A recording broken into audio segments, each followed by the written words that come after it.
kung mag-usap tayo, ang pag-usapan natin kung ano ang mga tao na pwede nating gawin na makatulong sa atin, mailagay dyan sa Senado para paski batas na lang ang habulin natin or a policy that is enunciated by Congress, particularly about the drug problem and itong ekonomiya. Maraming issues. Hindi ko naman sinasabi na kaya natin kung tayo ang nandyan sa Malacanang. It's not that easy. I have been there. But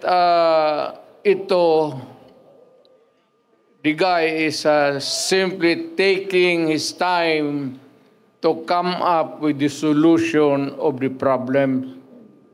Kasabay ng proclamation rally, pinuna ng dating Pangulo ang pamamalakad ni President Bongbong Marcos Jr. sa administrasyon.